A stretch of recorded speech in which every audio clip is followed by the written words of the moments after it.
Beyond the buzzer, inside the game, this is Sports IQ with Larry Smith.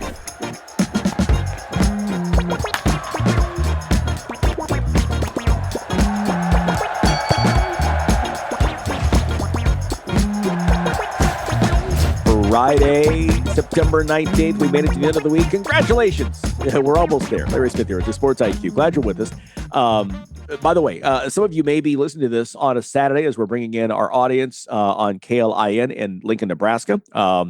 Again, the big premise of this on Friday is pretty much we get you ready for college football Saturday. And we're going to do that for all of you, no matter what day you're listening, no matter where you are, if you're in radio, podcast, whatever the case is. A couple of great guests coming up here.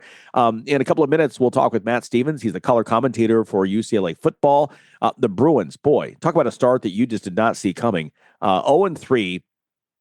Fire the coach, new coach coming in. We'll catch up with him. Producer Tony's going to talk with him here in a couple of minutes.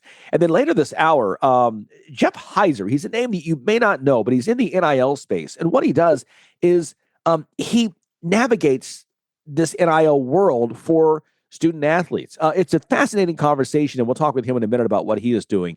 We hear about the dollars and kids, young people, men and women, changing schools, whatever. But there's more to it than that. And so he kind of, peels back the curtain just a little bit and it kind of sees into that part of the world. And so we're excited for that. Big stuff going on, of course. We'll talk more college football here in just a bit, getting you ready for all of Saturday's games. But a couple of headlines for you. We have said before, if you're not watching the WNBA playoffs, you're really missing out. I walked in last night, saw the end of the Indiana game, stood there in my suit like for 10 minutes watching. I didn't even sit down. I had to go change clothes. I just sat there watching with such great drama. 2 deciding game threes in Atlanta. Aaliyah Boston, the go-ahead basket, 7.4 seconds left. Lexi Hull stole the inbounds pass. Indiana, shocking the 3-seeded Atlanta Dream. 87-85, they advanced to the WNBA semifinals. They scored the final 7 points in the game, despite missing Caitlin Clark among 5 injured players that all in the second half of the season saw season-ending injuries. They get their first playoff series win for the first time since 2015. Kelsey Mitchell led Indiana with 24 points. Boston had 14 points, 12 boards, 6 assists. Odyssey Sims, 16 points, 8 assists, and Natasha Howard had 12. Alicia Gray, 19 points, 12 rebounds for her first playoff double-double to lead Atlanta. What a season she had this year. Jordan Canada, also a double-double, 18 points, 10 assists. So the Dream go home, a tough season, 30 wins, but boy, what a year they had. The Fever now move on, but had to watch the late game to see where they were going to go next.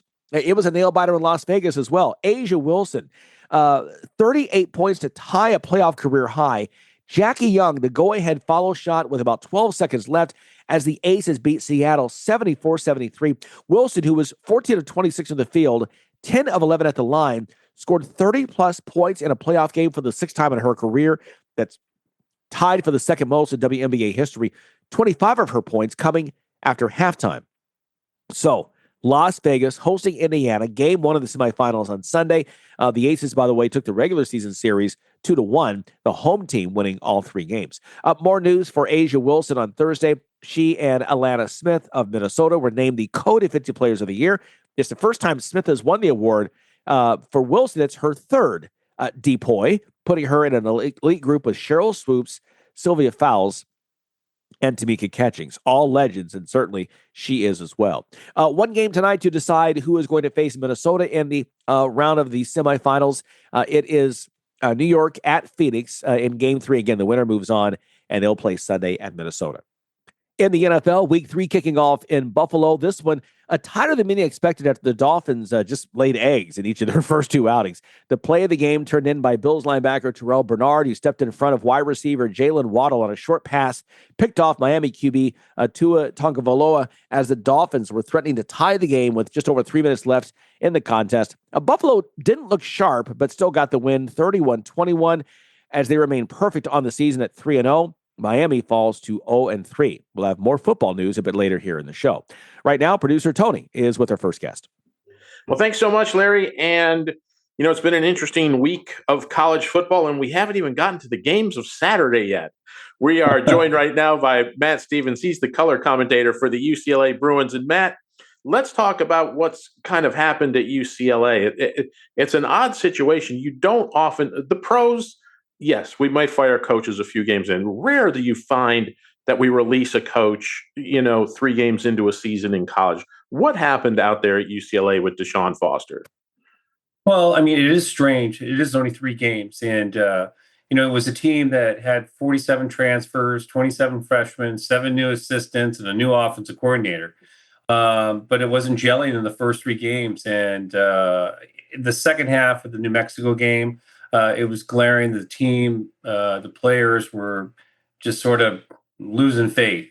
And I thought, Deshaun Foster was a good coach. He'd done a really good job in terms of, bringing all the former players back. They did good in the portal, but it just wasn't meshing by the third game. And the athletic department decided, hey, you know what? We're going to change directions. And it sort of put the program, in a frenzy. No one really knows what to think, what's going to happen next. So it's hard to say.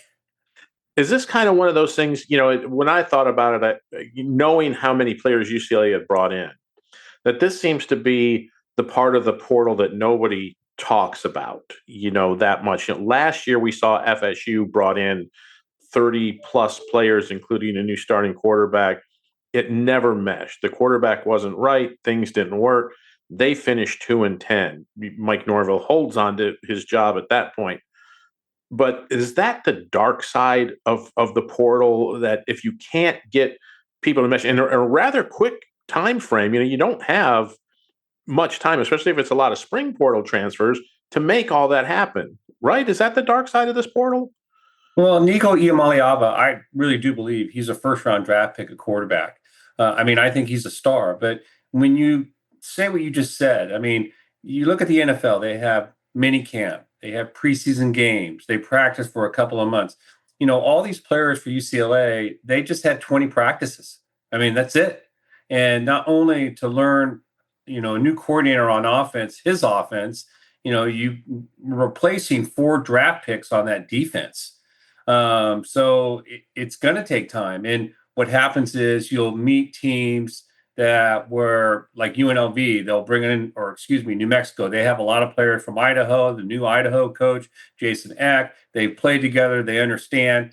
They're going to have the advantage in the game. Same with Utah. Utah returns their entire offensive line, and 7 guys on defense. So they have an advantage. So, this is the portal. This is also NIL money. It's being every player is getting paid. And, the payments too, they get paid monthly. So if they leave, they're not going to get, October and November's payment. So it's just strange, what's going on in college, but it's not unexpected. Now, as UCLA moves forward from this time, you've got the interim coach in place. What kind of search do you expect to happen there at UCLA? Are they going to try to bring in somebody who has ties to the program from the past, or are they going to look outside the UCLA family tree, do you think? Well, there's a couple things going on with UCLA. They're first of all, they're 220 million in the hole, So, and if you bring in the big splash hire, you got to remember UCLA is still paying for Chip Kelly's assistants, and now they would be paying for Deshaun Foster's assistants. And so the new head coach, let's throw Gruden or Urban Meyer, that name in there. They're going to come in with a whole new coaching staff. They're going to demand, a pretty big salary. They're going to want analysts. They're going to want maybe a GM in place. So what is that, like $50-60 million? And they're going to want a big kitty in the NIL. So you can go that route. The second route is you can go find a smaller school. For instance, Jason Eck, who was at Idaho, he comes to New Mexico. He brings 8 players, or Signetti at Indiana 2 years ago. Right. That's another route you could go. So those are your 2 options. I don't think UCLA is going to hire someone from within. I think it's going to be someone that has experience. Currently, what we're hearing too, there's not going to be a GM. It's going to be the athletic director hiring, and I'm sure the new chancellor, Julio Frank, coming from Miami, is going to be part of that hiring process. So we'll have a little bit of time to get all that in place. You're trying to get through this season at this point. For those players on the team now, what keeps them uplifted and motivated, other than the NIL money coming in, to make it through the rest of the season? And do you expect another round of big transfers in and out of the program before we get to next season? Well, the NIL, like I said, is working where the players are going to stay. Because a lot of these players that came in have already used their redshirt year. And unless you're going to the NFL, well, you better stay and market yourself and get some wins. And you want to get paid. So that's really, I think, helping UCLA. And I don't think there are going to be a lot of transfers. And then the other thing, it's LA. I mean, LA doesn't like a loser. I mean, 0-3. I mean, you got to win games and you got to have a little pride. And, I've been on a team that was 0-3-1 and we went to the Rose Bowl at the end. So, I mean, you can turn it around. I really like the interim coach, Tim Skipper. He's a breath of fresh air. He's very energetic. He's open to letting the media have exposure to the team, the players. UCLA needs to promote and market their football team and change this negative image. As you've watched the team play on the first range, what are a couple of things you'd like to see them change on the field that you think would help them become more successful as we get ready for Big Ten play now? Well, first of all, like I said, Nico Iamaleava is a first-round draft pick, and they've been using him in the throwing game, and also he's the leading rusher right now. I didn't know he was such a willing rusher at 6'6". I'd like to see a little pressure taken off of him and start having like easy throws to the running backs, short, quick passes. He doesn't need to be taking big hits, and they have to have a complementary running game. They have really good running backs that can run and catch. And I think if they just be patient, get the running game going, that's really going to help out. And it's confidence on offense. I think if they sustain, 3 or 4 drives in a football game, get some scores, I think the whole complexion on offense is going to change throughout the season. Defensively, they have a lot of holes. I think they need to be more aggressive at the line of scrimmage, be attacking their linebackers. They've been playing predominantly a nickel defense, which is 4 down linemen, 2 linebackers, and 5 DBs. I think you need to have 3 linebackers in the game, 4 DBs, let your corners cover. There's some guys on the bench that I think need to play, and I think they're going to do that. They know the big concern, if they're going to turn the season around, is defense. They've been horrible on defense, and it's not exactly like they've been playing some, offensive juggernauts. And I also want to point out, too, the 3 teams that they have played, and this is the new thing, their quarterbacks run the ball. I don't know how long these quarterbacks are going to last throughout the season because they take so many hits. But that's to the advantage. There's plays that are unscripted where the play breaks down, and there's been quarterbacks that improvise. And those are the 3 teams that UCLA has played. And that's the team that wins early. I don't know if it wins late. And we've seen a lot of that in college football lately. Back in my day when I was a teenager watching college football, running quarterback was a thing. Basically you had wishbone offenses, you had a lot of veer offenses, you had different kind of things. And then it transitioned into the throwing quarterback. Now we seem to be getting back to where that quarterback, especially in college, has to have some mobility in order for teams to be effective. Would you agree? Oh, yeah. I mean, but again, though, football has a natural evolution. And as soon as the defense figure out, and this is what I thought UCLA should have done in those 3 games, is make those running quarterbacks a thrower. Have the edge rushers contained, put a lot of pressure on the line of scrimmage, make them throw the ball down the field. And UCLA did not do that. And I think there's going to be some defenses out there that are going to change the running type quarterback, that you're just going to have to get away with it. You can't get away with it. And I think the teams that throw the ball and have a consistent passer and balance on offense are the ones that win. But if you want to win early, you want to have the running quarterback. As a fan, if you're a fan of UCLA football, what would you say to them now and say, look for these 3 things as we move forward to know that the program, we're okay. It's going to be fine. We're going to get better. And here's how it's going to happen. Well, I think defensively, they need to make some personnel changes, play some young guys. UCLA has some really good recruits, and you're just going to have to clear the bench. And if UCLA is more aggressive defensively at the line of scrimmage, starts taking chances, blitzing, and I think you should feel good about that and get some stops. You have a first-round draft pick at quarterback. He's going to find his groove pretty quick, and he's going to do some really good things. So just give him a little time, and I think if the defense supports the team and gets some stops and gets the ball back to him, I think it's going to be okay. Do you have anybody in mind that you would like to see? Has somebody, who knows the program? You've been the color guy. Are there any names in your mind that you think might be a good fit for this UCLA team? Well, there's a lot of guys. I don't really have a particular person right now. I've been doing this for a while. I've seen Jim Moore, Rick Neuheisel, Carl Durrell, Bob Toledo. I've seen a lot of coaches. It's a different place, UCLA. I mean, they need to support their coaches and they need to have a commitment towards football. And that's what the former players really want to see. And now with the new chancellor, Julio Frank, I think what he did at Miami, if he could do that at UCLA, I mean, UCLA is a sleeping giant. I mean, you got a team that's 0-3, but they're playing in the Rose Bowl. I mean, it's LA. Come on, man. There's the Dodgers, the Lakers, you go on and on. I mean, so, and I was on teams in the early 80s, when we were winning Rose Bowls and stuff like that. It can be electric. But I think the athletic department needs to support their coach and show a commitment to football. And why not? That's the moneymaker. Matt Stevens, thank you so much. Matt Stevens, color commentator for the UCLA Bruins. Thank you so much for joining us and kind of giving us a little insight into what's been happening there at UCLA. Yeah, hopefully there's not so much change again in another week, but thank you for having me on. Thank you, Matt. Appreciate you. We will be right back on the Sports IQ after a quick timeout.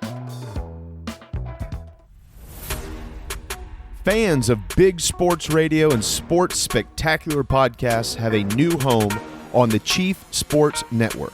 Find your favorite programs and content all in one place by downloading the Chief Sports app in your mobile device.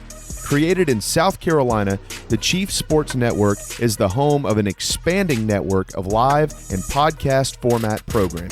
It is also the home of one of the leading national college football podcasts, JC and Morgan, hosted by ESPN's Mike Morgan and 24/7 Sports' JC Sherbert. Download the Chief Sports app for free and find all of your favorite programming under one easy umbrella. Thanks to all of our markets for your loyal support of Big Sports Radio and our Sports Spectacular podcast, and we look forward to connecting with you anywhere in the world on the Chief Sports app.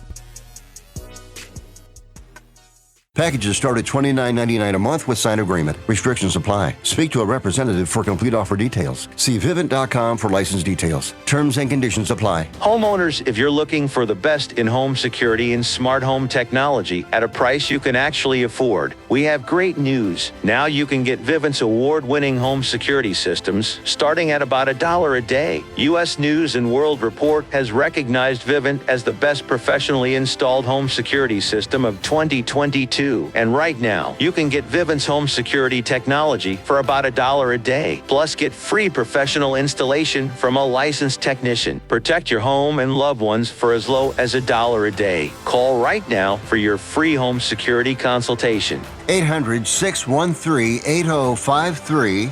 800-613-8053. 800-613-8053. That's 800-613-8053. You're listening to Sports IQ with Larry Smith. Welcome back here. Thanks again to Matt Stevens, UCLA, former UCLA quarterback. By the way, joining us. Always good to have him on the show, as he's been on before. We mentioned last night's game, Buffalo and Miami. Well, before that matchup, the league made some news off the field. In its weekly officiating video, the NFL reminded its officials that players need to be aligned legally before the snap on the so-called tush push, as well as any other quarterback sneak variant. This is sources telling this to CBS Sports. The shove comes a week after the Eagles used its patented and controversial play 6 times against the Chiefs, including on the game-sealing touchdown in the Week 2 victory that saw 2 Eagles offensive linemen move early before the snap. The video points out both offensive offsides and false starts on the play, according to sources. Officials are being and have been instructed to ensure the offensive linemen are not lining up in the neutral zone, something that can happen frequently in one of these bunch plays. So let's watch this weekend in the games on Sunday and Monday night, and let's see how this is called. Again, the Eagles do it more than anybody, and they do it very well. On the diamond last night, Jose Ramirez hit a tie-breaking 2-run homer in the 7th after Tariq Skubal was replaced, and the surging Cleveland Guardians swept the slumping Detroit Tigers. A 3-1 win on Thursday. Look, Cleveland's now won 7 straight to close within 3.5 games. Back on Labor Day, this was a series that was done, right? I mean, it was the one series you just knew Detroit was going to win the division. All contraire mon frere. It's just a little more than a week left in the regular season. They're within 3.5 games. Detroit has lost 6 of its last 7, 15 of 22, turning, again, an 11.5 game cushion into a lead that is not comfortable at all. They are sweating. They're grabbing their Maylocks. Yeah, it's not good. And remember, they're scheduled for 3 more games starting Tuesday in Cleveland. This thing ain't over yet. It could be one of the great collapses in baseball history, like a 69 Cubs kind of thing. AL East now. Chandler Simpson had his second straight 3-hit game. Tampa Bay beating Toronto 4-0 to split that series. Toronto's magic number to clinch a postseason spot remained at 3. The AL East leaders have lost 2 straight following a 6-game winning streak. The Yankees picked up a game on the Jays in the standings, 7-0 whitewash of the Orioles. Max Fried went 7 strong innings, giving up just 3 hits while striking out 13 to get his major league leading 18th win of the season. New York has gone 17-7 since August 23rd to climb out of 3rd place in the division and take charge in the AL wildcard. They trailed the Blue Jays by 3 games heading into the weekend. New York continues its series in Baltimore tonight while the Jays travel to Kansas City. Boston lost 5-3 to the A's on Thursday. Brent Rooker hit his 30th homer for the Athletics. Boston clinging to that final wildcard spot in the AL, leading Cleveland by a mere game and a half. Luis Castillo pitched 6 innings of 3-hit ball. Jorge Polanco and J.P. Crawford both driving in runs. Seattle beating Kansas City 2-0 to climb back into a first-place tie with the Houston Astros in the AL West. Mariners now headed to Houston for a crucial 3-game series beginning tonight. Okay, National League now. Christian Yelich, 2 for 4, reached 100 RBIs for the season. The Brewers defeating the Angels 5-2. Hey, Milwaukee completed the 3-game sweep, reduced its magic number to clinch the NL Central to 4. The Cubs ran into a buzzsaw known as Hunter Green in Cincinnati. Green tossing a 1-hitter for his first career complete game as the Reds down the Cubs 1-0. The Reds have now played in 7 1-0 games this season. They've won 3 of them and lost 4. In New York, Pete Alonso homering for the 4th straight game. Rookie Jonah Tong pitched 5 strong innings. The Mets down the Padres 6-1. New York now leads the idle Arizona Diamondbacks by 2 games for that final wild card and move within 4 games of the Padres for the second wild card. The Dodgers' Shohei Ohtani hit 2 doubles, and Yoshinobu Yamamoto combined with 5 relievers on a 1-hitter with 10 walks in the Los Angeles 2-1 victory over the Giants. The Dodgers now lead the Padres by 3 games in the West, while the Giants' playoff hopes are fading. They trail the Mets 3 games for that final wildcard spot. By the way, off the field, lefty Clayton Kershaw announcing this will be his final season wearing Dodger blue. Kershaw will make his final regular season start at Dodger Stadium of his career tonight, Friday night, when he takes the mound against the Giants. Kershaw, drafted by LA with the number 7 pick in the 2006 draft. He has compiled a 2.54 ERA for his career. He has an MVP, 3 Cy Youngs, 11 All-Star appearances to his credit, just the 20th pitcher and just the 4th left-hander to record more than 3,000 strikeouts in his career. Clayton Kershaw, one of the all-time, should be a first-ballot Hall of Famer, as we've talked about before. Just an incredible career, of course, World Series champion, and, of course, he graduated high school with Matthew Stafford. So imagine that class again, a Super Bowl winning quarterback and a Cy Young Award-winning, World Series-winning pitcher as well in that same class, Highland Park High School down in Texas. Pretty crazy. All right, we'll talk more. Football still coming up. Up next, Jeff Kaiser joins us talking NIL, and a great conversation you need to hear. That's next here in the Sports IQ. There's nothing more fun than going boating with friends. We were all out having a good time when all of a sudden, my best friend's hat flew off, and without thinking, he jumped in the water to retrieve it. When we turned the boat around, he seemed to be struggling to keep his head above the water. We all started yelling, "Pull the cord! Pull the cord!" I pulled the cord and my life was saved. I was wearing a belt-type inflatable life jacket, the wisest decision I ever made. Life jackets worn, nobody mourns. Learn more at pleasewearit.com. Hey, airline travelers, let's say you have a problem and you need to change or cancel an existing airline reservation. What do? Well, Skywatch is a free service that can help anyone with any airline reservation fix it. Whether you want to cancel it, change your dates, or add passengers, we can help fix your airline reservations so you get exactly what you need. We've updated our computer database and now have access to every airline around the globe. So now you can make one phone call regardless of who booked your airline tickets, and we'll change it, cancel it, and fix it for you. We know the insider secrets to fixing reservations that the airlines don't want you to know about. So if you need to cancel, change, or modify an existing airline reservation, call Skywatch right now. It's a free call, so let us fix it for you. 800-413-7158. 800-413-7158. 800-413-7158. That's 800-413-7158. You're locked in to Sports IQ with Larry Smith. Welcome back here to the show. Producer Tony is now with our next guest. Well, thanks so much, Larry. And, the NIL landscape has really changed all of collegiate sports. It doesn't matter the sport. It's football, basketball, baseball, softball. It's really kind of defined this current era of collegiate sports. And we are lucky enough today to be joined by Jeff Heiser. He is the founder of POLARIS Student Athletes Consulting Firm. He helps some of these young people with getting these NIL deals and figuring things out and what's good and what's best for them. Jeff, thank you so much for taking some time and joining us today. Yeah, thank you, Tony. It's my pleasure to be here today and to share our work and to further discuss the amazing things that are happening in the NIL space right now for student athletes, both high school and college level. Well, tell us a little bit about POLARIS. Tell us a little bit about what you do, how you try to help these young people and what's driving you in this field.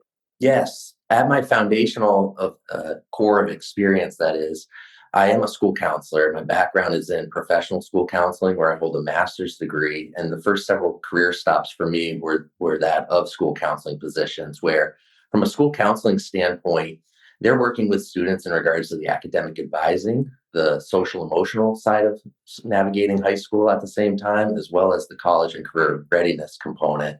And it wasn't until I got to Dallas, Texas, that I really noticed the impact that college counseling has in regards to working with students, especially student athletes, that is. And from there, I then went on to direct a college counseling program for 6 years in South Carolina, where we were able to implement some really, really innovative approaches to college counseling at that time and be able to put our kids in positions to maximize their potential in terms of admissions outcomes. Well, beyond what we see a lot of headlines each day. We saw the headlines in the offseason. Carson Beck's getting X amount of $1 million to go to Miami. Some people were trying to convince Luke Altmaier to leave Illinois for bigger paydays, as a student athlete. What does NIL mean for just the majority of student athletes out there in America today? I would say beyond the headlines, the smoke and the sizzle and the Wild West narrative, beyond that, it's career preparedness. It's developing the skills and abilities to set yourself up for a lifetime of success in the direction that you wish to go once that sport is over for you as a student athlete. And for the majority of student athletes, whether it's Division III, Division II, mid-major D1, or even D1 student athletes that are role players in their specific sports, they can leverage NIL for opportunities to serve them as a launch pad for their future self. And how would you say your interactions with some of these young people are? Do they really understand what NIL means and how they can be able to take advantage of that, as you said, to set them up for when the sports stop? Right. And that's one of the challenges that we're facing right now in the industry in and of itself. And that's where the college counseling component also comes into play, because I'm able to meet these kids where they're at, for the most part, as high school students while they're navigating the recruitment process, to really hone in, and get in on where they want to go from an academic standpoint, not just from a program fit standpoint. So to be able to turn that tide and make those connections and help them see those connections, that real NIL are, are opportunities to build a professional network, to develop the skills and abilities to succeed through college and beyond, and to be able to have that opportunity to set themselves up to put themselves at an advantage for upon graduation. Well, what would you say to kids? What should they do for when they arrive on the campus and they've got these opportunities? What do you tell them? What do they need to do before they leave for college to get ready for this opportunity? Yeah, more than anything else, education is key. And through a true sense of self-discovery, leaning into what their interests are, what their strengths are, and where they find themselves going when they're out of their sport. These kids they're programmed right now. There is no off season. They're putting in the time year round in their sport. But there are moments in the day where they're able to step out of that, where they're able to do something where they find joy or that they're curious about. So where I like to begin with student athletes that are navigating this whole process at large is to just uncover where they go when they have that time to themselves and what hobbies they might have, and further try to expand upon those curiosities and make connections there, because more often than not, athletics may be that vehicle that's getting them to the college or the university where they can further their education. But there's something else that we can identify through that self-discovery process and connect them with that they're going to be really passionate about, should they decide they want to go in a different direction. So then you talk with the students about what interests you. So if you have a student who says, I'm kind of interested in political science, do you try to like help gravitate them towards an NIL that might be involved with a foundation or something along those lines that might help him be able to use that then after his career is over? Absolutely. Absolutely. And putting them in contact with the stakeholders and the decision makers that can then open those doors for them when that time does arrive is critical. Through our work, we're very much in alignment with how we can best set them up from a college and career readiness standpoint, and identifying who those individuals might be that can help them with where they're starting at right here and now. And I really like to begin with working with them currently where they're at. So whether you're a eighth grader or a senior in high school, or if you're even a college freshman or sophomore that's hearing about this, we can start with you and really begin with where you're at and what you've currently got, and just start leaning into those little things to start again navigating that process and opening you up to those opportunities. Well, talk about the model of Polaris and how you work and how you help these kids and guide them. And you have to deal with parents just as much as the kids, Absolutely. right? And that's part of the battle. And the parents to me, right now, the parents to me they're very eager to learn as much as they can about NIL. There's an opportunity here that they're seeing for the first time in the history of youth sports, to be able to set their children up, and in turn set themselves up to be able to navigate the decision-making process with a different perspective at this time. So I'm finding that parents of younger students, middle school, early high school, they're very eager to learn everything about the NIL landscape. College counseling comes later for them, but it's more NIL awareness at that point in their parenting journey. Whereas the parents of some of our older student athletes, at the same time, there needs to be a little turning of the tide in regards to that narrative, because the smoke and sizzle of those headlines, they know where their child is athletically. They have a realistic sense as to who they are and where they're going to be playing at.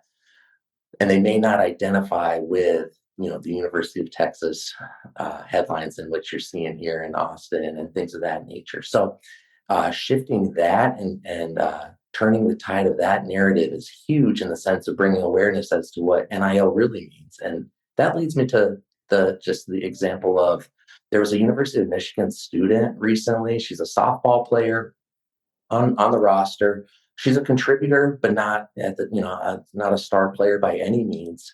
And she went into her assistant AD's office, Danielle Davison, and checked in with her to see, are there NIL opportunities available for me at the University of Michigan, even though I'm not a big time headline player. And Danielle started with right where she was with what she had and what to work with. Well, what do you like? What do you enjoy doing? And the kid's response was, she goes, I like milk. And Danielle, of course, was like, okay, where do we go with this? The girl's like, no, I really like milk. And Danielle was baffled, but Danielle Davidson, super talented assistant AD of NIL. She's like, okay, I can work with this. Let's see what we can do. And she went to the co-op. University of Michigan, of course, has a partnership with a dairy and started right there. And it landed this child an NIL deal. And now she's the face of milk up in Michigan right now in terms of everything as it relates to that. So it's as simple as just connecting the dots for these kids and putting those opportunities out in front of them to capitalize on. Well, that's key because, look, we've seen the ads. Certain companies run ads about, athletes and only 1% go on to be professionals in their sport, whether it be softball or basketball or football, baseball, whatever it might be. So there's a whole life to be led once the cheering ends. And I think you guys are really helping to set these kids up, like you said, for success later on down the road, whatever success might be. The key for most athletes, right, is to get that education and use that education to have a successful life until you reach retirement, whenever retirement would be for you, and to have that great life. And you seem to be giving these kids great direction for helping them, because the NIL field can be kind of overwhelming. If you're a 16, 17-year-old and somebody's going, hey, we'll give you 2 million. Hey, we'll give you 2.5 million. It gets kind of overwhelming, right? Right. It is overwhelming. And there's so much coming at these kids. And I'm thinking back on my own personal experience coming out of high school. I had the opportunity to play basketball at a Division II NAIA school. So I took it. I did it. I showed up that first day of classes uncertain as to like, what am I actually doing here from an academic standpoint? But I was excited to play basketball, and as were my teammates. We became all great friends, and it was an enjoyable ride. But upon graduation, I had already changed my major 5 times. And Wow. at that point in time, you're graduating college in 2010. The economy was not in a good place for someone who hadn't had an internship, hadn't had any real sort of professional networking completed at that moment in time. So I leaned into the one thing that I knew, and that was basketball. But my playing ability was not going to get me to the next level. So I went to look to coach, and it was at RPI in Troy, New York, where I had the opportunity to jump on their staff as an assistant. And I quickly realized, get myself into grad school and then continue on in my professional studies. That's how I landed in this thing from a school counseling standpoint. But I've always been that athlete-minded, student athlete first mentality in that sense. And it was one of those situations where, reflecting on it, I was clueless all through the process as to why I was actually there. And that's at the core of our mission, is to provide that confidence and clarity for these student athletes to be able to navigate their experience, knowing why they're there beyond the game, because the game eventually ends. Coaching staff changes occur, things happen, injuries happen, and to be able to be prepared to navigate life with confidence is key. It's everything in that sense. As you talk to kids, just to wrap up our conversation here, as you talk to all of these kids around the country in different areas, would you say NIL then has become a good thing for them to help them in their future? Has the good outweighed some of the negative things we see written in the press, and kids just taking money and they don't show up for class and they just become basically some of the detractors say, well, now the kid, they don't care about school at all. I think you're seeing a different story, right? Yeah, I'm seeing a different story, and that story is for the majority of student athletes. And so that's something that I would love to really echo here and just share, that the majority of student athletes can utilize NIL to set themselves up on a career trajectory that simply wasn't there for them prior to this. And so with that being said, and with that in mind, what greater opportunity is there for a college student than to be a student athlete? Because they're able to develop the network, they're able to develop the skills and utilize that to demonstrate their ability over the course of 4 years in areas that are of interest to them. And so where we're really trying to push these kids to go and seek NIL opportunities are also in fields of study and areas, professionally speaking, that they wish to further advance and pursue for life after college and once the playing career is over. So it's really, I see NIL as a really positive thing. It's a launch pad for the majority of these kids. And yes, there's pay for play, and there's always been a guy with a bag showing up. And that's going to be there. It will always be there, and it will always captivate us as a sports society. But for the most part, this is the groundwork and the training that America's future leaders and the world's future leaders can really leverage and develop some very transferable skills in the meantime. Well, Jeff Heiser, thank you so much for joining us. Jeff is, again, just so everybody knows, Jeff is the founder of POLARIS, student athlete consultation services that help kids manage and circumnavigate the NIL landscape. Thank you so much for explaining us a little bit more from a student perspective what's happening in the NIL world. Absolutely. Thanks for having us on, Tony. And our website is polarisathlete.com. We're on all the social channels at Polaris Athlete. So give us a follow. We release blog posts on a weekly basis, and I'd love to further connect if anyone's interested in jumping on board. We've got some exciting things happening here in the near future, and we'll be building a tool for student athletes and families, as well as other stakeholders to utilize through the process. So super excited to share that with you.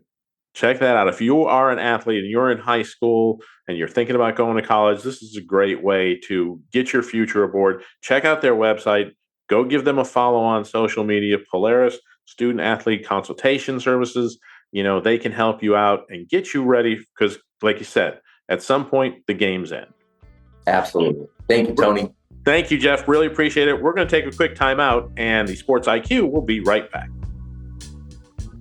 How would you like to get high-speed internet for your home for less than $2 a day? That's right. For about $50 a month, you'll get lightning fast internet. Are you paying less than $50 a month right now for your internet? Then call Whole Home Connect right now for blazing fast internet at $50 a month with no price increases, no hidden fees, no contracts, no upfront costs, no equipment fees. It's a great deal. And guess what? You can try it for 15 days. If you don't like it, you get your money back. But you're gonna love it, and you're gonna love the price. Internet for your home for $50 a month. That's less than $2 a day. Plus, no contracts, no upfront costs, no equipment fees, and our 15-day guarantee. Call now. 800-215-0341. 800-215-0341. 800-215-0341. That's 800-215-0341.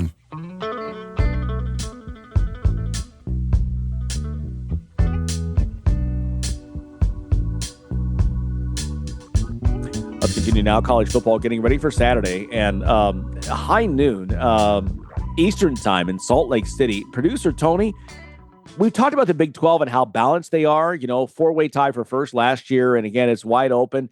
Two teams we have not talked about are 3-0 opening Big 12 play. Number 17, Texas Tech, who went out and said, we're going to spend a lot of money here in the NIL space, in the transfer portal space to get better players. They're 17th in the country against number 16, Utah. Really intriguing matchup here in Salt Lake. This one is really flying underneath the radar this week, but this should be a heck of a game. Talk about like an immovable object meeting an irresistible force, right? Texas Tech, great offensive. Yeah, they haven't played anybody yet. A bunch of teams haven't played anybody yet. That's just the way it goes. But, Baron Morton, their quarterback, already has 11 touchdown passes. He's already tossed for over 1,000 yards. They're averaging 387 yards through the air. That's not overall. That's through the air. However, Utah's defense, not too shabby for Kyle Whittingham, right? They come in, they've given up less than 150 air yards a game coming into this ball game. So it's going to be an interesting matchup to see who comes out. Texas Tech's defense pretty good. They only give up shade over 230 yards a game. But Utah at home, Kyle Whittingham, I'm taking the Utes in this one. I think they're going to use that ground and pound game to kind of control that clock, keep Texas Tech off the field, use that defense to their advantage, and I think they win this one. I think it's close, but I think there's about a 6-point win here for Utah. Yeah, this should be an exciting game to watch. And Morton may be the best quarterback that nobody's talked about. Last year, all he did was throw for 3,300 yards, 27 touchdowns against only 8 interceptions. This year, he's completing 70% of his passes. So, yeah, big challenge, like you said, for the Utah defense. But, love to. We'll get a chance to see him play. Again, one of those quarterbacks we hear about, obviously Arch Manning every hour on ESPN. So many other great quarterbacks out there. He's one that certainly has put up some big numbers. Another game we've talked about this week in the SEC, 11th ranked Oklahoma at home against number 22 Auburn. This is another one. Two teams that really feel like they're opening SEC play, trying to show that they deserve to be part of the conversation when it comes to November. Yeah, and I think both teams have a right to be there. Look, Mater has proven that what Oklahoma was missing last year was consistent quarterback play, right? Brent Venables didn't suddenly forget how to coach. He knows what he's doing, right? He's found a quarterback that fits his system, does what the things that he needs to do, and they've been successful this year. We'll find out just how good they are in this game. They're home, taking on an Auburn team that is better than they were last year. We'll have to see how much better. I like Oklahoma at home. I think that they are for real. I think Mater is for real. I just think that they're going to get this one done. They're in Oklahoma setting up. I'm really looking forward to that Oklahoma-Texas game this year. I think it's the Red River Shootout is going to be special. Somebody might get knocked out of a playoff spot in that game. Yeah. No, I totally agree. That game is on ABC, 3:30 Eastern. By the way, the Texas Tech-Utah game is a Fox game at high noon. NBC Saturday night, there are 3 games this week pitting top 25 teams. The other one is one we talked before. Not since 1950 have Illinois and Indiana met, both being ranked. Illinois comes in number 9, Indiana 19. The Hoosiers, 6.5-point favorites in this one. And it's one, talking with the Illini guys. And again, it's, Illinois is one. Neither has the great history, but Indiana came through, made the college football playoff last year. So they're, of the two, they're the established program because of that. Illinois is going to have to, this is the beginning of a gauntlet. They're going to face USC next week, Ohio State here in 3 weeks. They've got to, if Brett Bielema's guys are for real, it starts here with the win if they can get it on the road. Yeah, they're going to have to play at their very best to beat this Indiana team. We know, look, Indiana hasn't been tested. Illinois does have a nice road win against Duke on their resume. They've got a couple of other blowouts, games that really weren't very contestable, but they do have the one win. Indiana doesn't have that. I really like Illinois in this ball game. I like Illinois' defense. I like that front seven. Love the way they play. They get after the quarterback. They take you out of your rhythm. They don't let you just do the things you want to do on offense. They're going to make you do the things they want you to do on offense. So I think Illinois plays above themselves in this ball game a little bit. Look, being number 9 ranked, this is the chance to prove yourself. It's a chance to prove what Brett Bielema is doing, to put the country on notice that this team is for real, that they are coming, and that they're a force to be reckoned with. I think they get it done against an Indiana team, like I said, that has not been tested. Mendoza's a great quarterback. He's going to get some points. He's going to put points on the board. But I think Altmaier and Illinois get it done this weekend. Yeah, Altmaier, I don't think someone thrown an interception yet this year. The one thing with Illinois I thought that impressed me, and this is where the thing we have seen from Illinois, we have not seen from Indiana, tough road team against a Duke team that won 9 games last year on the road. They made great halftime adjustments and changed that game. 5 turnovers forced. Okay, critics can say the one fumble on the punt was a giveaway, was a gimme. Okay, 4 turnovers forced, and they just took the other giveaway. How's that? It still was 5 turnovers from that they took advantage of in that game. Semantics. But yeah, let's see what happens in that one.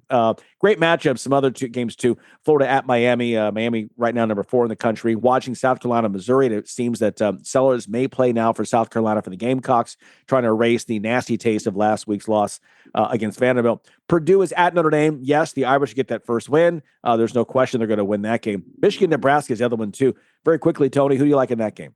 I love Nebraska in this one. I just like what Matt Rule is building.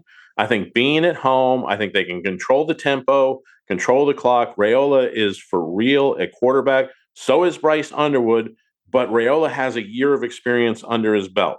This is Bryce Underwood's first year under his belt at Michigan. I think that Nebraska has the wherewithal to get it done. They're going to be at home. It's going to be we haven't seen too many crazy crowds at Nebraska the last decade. This is going to be a crazy crowd at Nebraska. Big win coming, I think, for the Huskers. Yeah, I want to prove the Big Red is back. And by the way, very favorable schedule after this one. Okay, our moment of awe is up next. Everything is expensive right now. Gas, food, you name it. You're spending more, you are making the same or less money. So, what do? You rack up credit card debt. That's what you do. It's not your fault. It's the economy. And guess what? If you rack up too much credit card debt like some of us, you can't pay your bills. Then the credit card companies, as nice as they are, start hounding you for money. Then you start your downward spiral. A smart thing for you to do is to call the Zero Debt. They can help you consolidate all your credit card bills into one affordable payment. Millions of people have done it. It works to make you debt-free. Make this free call right now. It costs you nothing to learn more. 800-507-7293. 800-507-7293. 800-507-7293. That's 800-507-7293.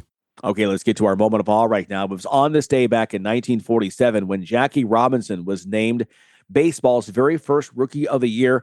And how fitting to the man that broke baseball's color barrier and set the path, open the way for so many other great players to come through after him.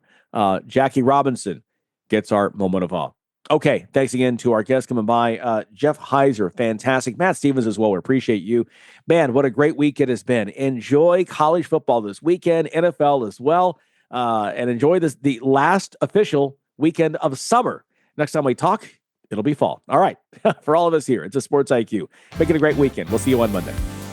Thanks for listening to Sports IQ with Larry Smith, Monday through Friday. Continue the conversation at Sports IQ LS. We'll see you next time.